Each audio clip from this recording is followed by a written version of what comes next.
Hello बच्चों, मैं आज आपको हिंदी का एक लेसन पढ़ाने जा रही हूँ जिसका नाम है बातूनी कछुआ। आइए पढ़ते हैं। एक समय की बात है, एक तालाब के किनारे एक कछुआ और दो हंस रहते थे।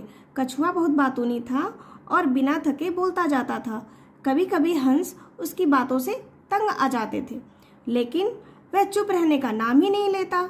फिर भी तीनों अच्छे मित्र बन गए और खुशी खुशी मिलजुल कर रहने लगे। एक वर्ष भयंकर अकाल पड़ा। बहुत दिनों तक बारिश नहीं हुई।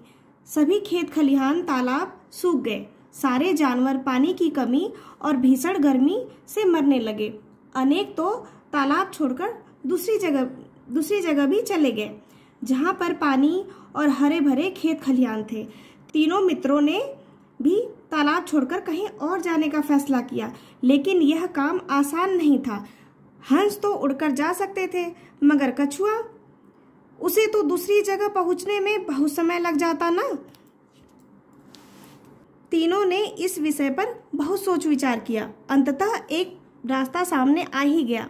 हंसों ने सुझाया कि अगर कछुआ अपने दांतों से लकड़ी का डंडा पकड़ ले तो वे दोनों डंडे के दोनों किनारे अपने मुंह में दबाकर उड़ जाएंगे।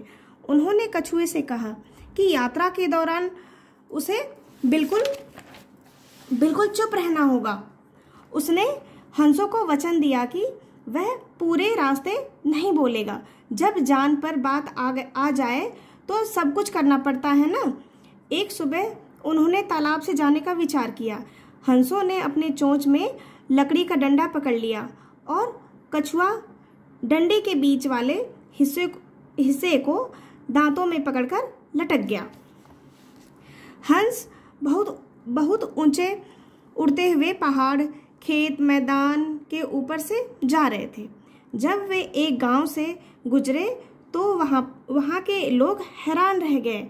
ऐसा दृश्य उन्होंने कभी नहीं देखा था। उन्होंने तालियां बजाना शुरू कर दिया और जोर जोर से शोर मचाने लगे। यह सब देख सुनकर कछुए को गुस्सा आने लगा।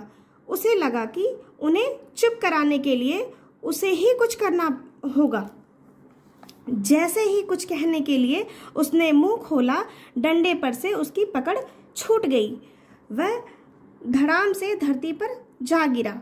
किसी ने सच ही कहा, जब आवश्यकता हो तभी बोलना चाहिए, अन्यथा नहीं। अगली वीडियो में हम अगला लेसन पढ़ेंगे। अब